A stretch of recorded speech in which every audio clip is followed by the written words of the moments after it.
나이 지긋하신 70대 어르신의 사연입니다. 안녕하세요. 저는 시골에 살면서 농사를 지어온 농사꾼입니다. 매일같이 앉았다 일어섰다 하루 종일 쪼그려 앉아서 일하느라 제대로 쉬어본 적이 거의 없는 것 같아요. 심지어 최근에는 걱정거리가 하나 더 생겼습니다.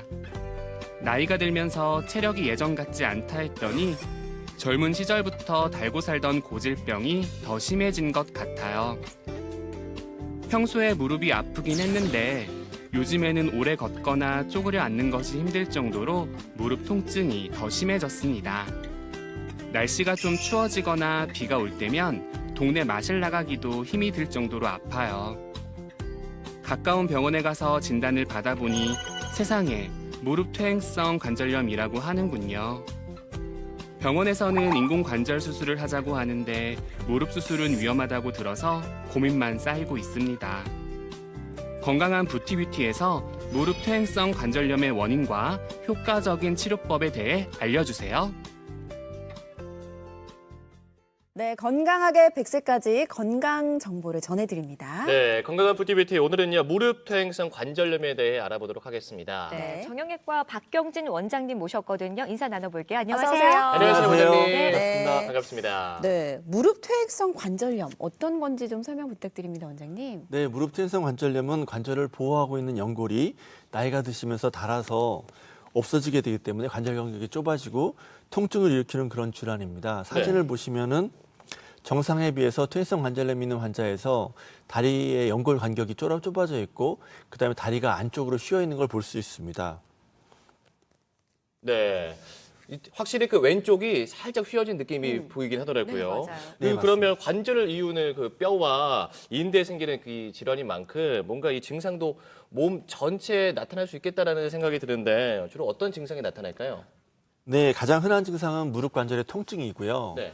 걸을 때 무릎이 아파지게 됩니다. 그런데 병이 더 진행하게 되면 네.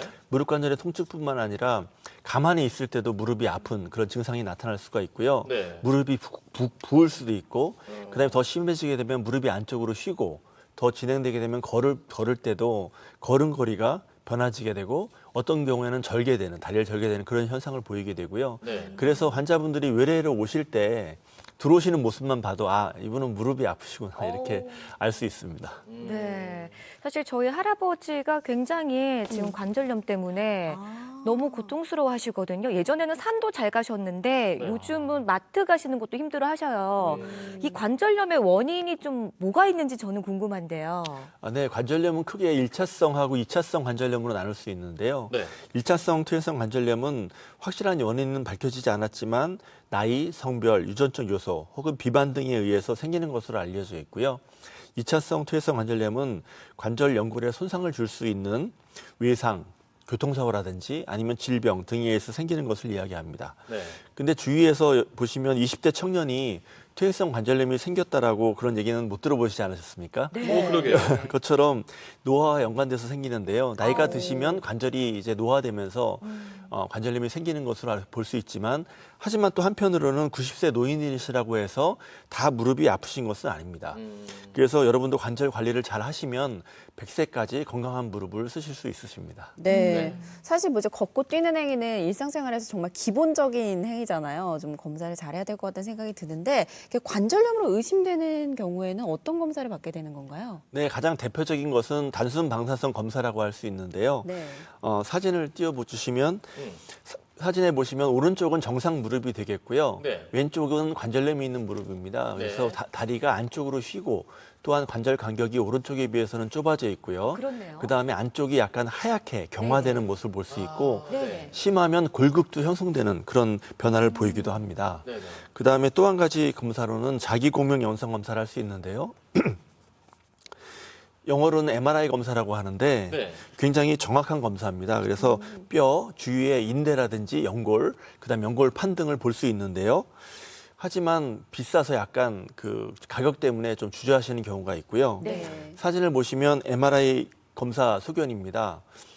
MRI 검사 소견을 보시면 네. 나오네요. 거기에 보시면 그 오른쪽 무릎이 이제 안쪽과 바깥쪽에 있는데 오른쪽에 약간 까맣게 변화된 부분이 퇴행성 관절염에 의해서 색이 좀 다르긴 예, 네네. 변화된 부분이라고 할 수 있습니다. 그래요. 아, 오늘 뭐 만나본 이 질환 역시 지금까지 만나본 모든 질환과 똑같이 그 초기부터 제대로 된 치료를 받아야 된다라는 생각이 드는데 그러면 어떤 치료법이 있습니까? 네, 치료법에는 크게 뭐 수술적 치료하고 비수술 치료 나눌 수 있는데 그 중에서도 첫 번째가 약물 치료하고 그 다음에 주사 치료를 얘기할 수 있겠습니다. 그래서 약물 치료, 비수술적 치료. 예예예. 네. 네.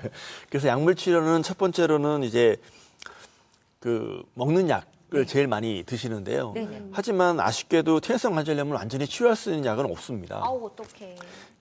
여성분들은 피부가 탄력을 잃고 주름지는 것을 싫어하지 않습니까? 어우, 너무 싫어하죠. 하지만 피부의 노화를 막을 수는 없습니다. 하지만 화장품을 쓴다든지 아니면 뭐 가끔 레이저를 해서 피부과에서 피부 노화를 늦출 수 있지 않습니까? 마찬가지로 유지할 수 있습니다. 늦출 수 있고 네. 마찬가지로 관절도 여러분들이 그 관리하면 네. 관절의 노화를 늦출 수가 있습니다. 그래서 가장 많이 쓰는 약제는 비스테로이드성 항염제를 많이 쓰는데요. 대표적인 약제로서 관절의 노화를 늦출 수가 있습니다. 하지만 장기간 사용하게 되면 소화기계 부작용을 일으켜서 위궤양 등을 일으킬 수 있기 때문에 전문의 처방에 따라서 신중히 사용하시길 권하고 싶고요. 네, 네. 또 한 가지는 주사 치료인데요. 급성기에 심한 통증을 호소하는 경우에 관절에 스테로이드 제제를 주사하게 되면 네. 드라마틱한 효과를 볼 수 있습니다. 오. 하지만 자주 사용하게 되면 스테로이드에 의해서 관절이 망가지고 관절에 변성이 생길 수 있고 또 한 가지는 주사 자체로 인해서 균이 들어가서 네. 화농성 관절염을 일으킬 수 있기 때문에 네. 자주 주사하는 것은 권하지 않고요. 그러면 뭐 한 달에 몇 번, 1년에 몇 번? 그건 아니고 6개월에 한 번 정도, 그래서 1년에 2번 정도, 3번 이상은 맞지 않는 것을 권하고 있습니다. 그럼 그 정도가 권장 주기로 보시는 거죠? 예, 맞습니다. 네. 또 한 가지 치료로는 이제 히알루론산이라고 있는데요. 발음이 좀 어려운 것 같아요. 예, 발음이 좀 어렵습니다. 네, 네. 히알루론산. 그래서 네. 그거는 이제 관절에 윤활 작용하고 영양을 공급하는 역할을 하는데요. 그 주사를 맞게 되면 관절이 부드러워져서 초기에 좀 효과가 있는 것으로 되어 있습니다. 네, 지금 여기까지가 이제 비수술적 치료 방법, 이제 약물 치료와 주사 치료를 배워봤는데 그러면 수술적 치료 방법이 있다고 말씀하셨잖아요. 뭐가 예, 있을까요? 맞습니다. 가장 대표적인 수술로는 절골술하고 그다음에 인공관절 치환술을 얘기할 수 있는데요. 네, 네. 절골술 같은 경우에는 일반적으로 퇴행성 관절염이 중등도 이하이고 무릎이 안쪽으로 많이 휘어 있는 5도 이상 휘어 있는 경우에 시행할 수 있는데요. 네. 사진을 보시면은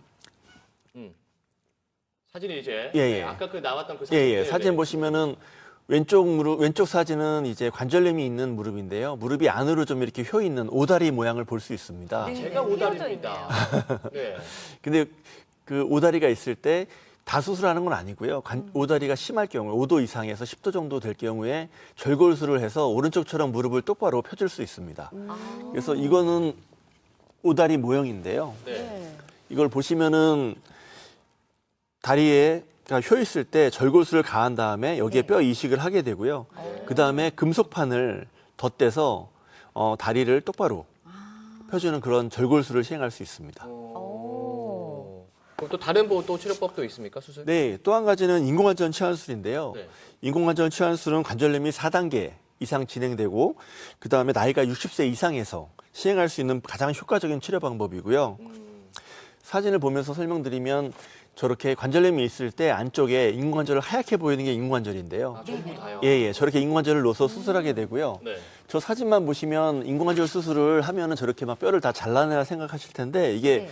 인공관절 모델입니다. 그래서 이 모델을 보시게 되면은 네. 다 잘라내는 거 아니고요. 앞에서 봤을 땐 이렇지만 옆에서 봤을 때는 이 인공관절을 이렇게 관절면만 잘라내고 금속성 인공관절을 집어넣고요. 네. 중간에는 하얗게 플라스틱 재질로 된 흡수성 충격 흡수제를 집어넣게 됩니다. 그래서 이 충격 흡수제를 넣어서 걸을 때 부드럽게 윤활 작용을 이렇게 하게 해주게 되는 겁니다. 네. 신기하네요. 이게 뭐 수술을 하게 되면 이런 모양새가 된다라는 말씀이신 거잖아요. 예, 맞습니다. 근데 선생님 저는 사실 웬만하면 수술보다는요. 수술은 너무 무서워요. 그렇죠. 이 생활 습관에서 좀 우리가 개선할 수 있는 방법이 있다면 어떤 게 있는지 궁금하거든요. 예, 맞습니다. 생활 습관을 개선하는 게 가장 중요한데요. 비만이 있으신 분들은 꼭 체중 감량하셔야 되고요. 네. 그다음에 관절염이 있는 분들 중에서 근육이 약해지는 분들이 많습니다. 네. 그렇기 때문에 근육 강화 운동이 가장 중요한데요. 여러 가지 운동 중에서도 가장 효과적이고 쉽게 할 수 있는 게 걷기 운동. 걷기 운동이요? 예, 평지를 걷는 것이 가장 좋은 것으로 돼 있고요. 그다음에는 자전거 타기. 그래서 노인분들 같은 경우에 자전거 위험할 수도 있으니까 실내 자전거 타기를 권하고 싶습니다. 그래요. 오늘 뭐 이런 기구 같은 것들을 많이 주문을 하실 것 같아요. 선생님 덕분에. 그럼 네. 반대로 하지 말아야 할 그것도 있을까요? 아, 예, 맞습니다. 그 계단 오르면 무릎이 튼튼해져서 좋을 것 같은데 네. 1, 2층 계단은 상관없지만 운동 삼아서 10층 정도의 계단을 무릎 안 좋으신 분들이 오르게 되면 무릎에 해를 줄 수 있기 때문에 네. 계단 오르기는 권하지 않고요. 네. 또 등산도 높지 않은 산은 상관없습니다. 하지만 높은 산을 장시간 등산하고 또한 가파른 산을 장시간 하산하게 되면 무릎에 많은 부담을 줘서 관절염을 악화시킬 수 있습니다. 그래서 관절염 있으신 분들은 계단이나 등산은 좀 피해 주셨으면 좋겠습니다. 네. 자, 그러면 마지막으로요. 우리 무릎을 좀 사랑하시는 분들을 위해서, 아파하시는 분들을 위해서 강조하고 싶으신 말씀이 좀 있을까요? 아, 네. 무릎 관절염은 치료할 수 있는 병이기 때문에 네. 병이 너무 진행되기 전에 병원에 오시는 걸 권하고 싶고요. 병이 너무 진행돼서 병원에 오시면 의사가 해줄 수 있는 것이 인공관절 치환술 말고는 없습니다. 그래서 증상이 있으시면 그 단계에 맞는 치료를 받아서 전문의와 상의하셔서 꼭 건강한 관절로 100세까지 사용하시길 권하고 싶습니다. 네, 네. 오늘 무릎 퇴행성 관절염에 대해서 이야기 나눠봤습니다. 네, 자세한 도움 말씀 주신 정형외과 박경진 원장님 고맙습니다. 고맙습니다. 감사합니다. 네, 예. 고맙습니다.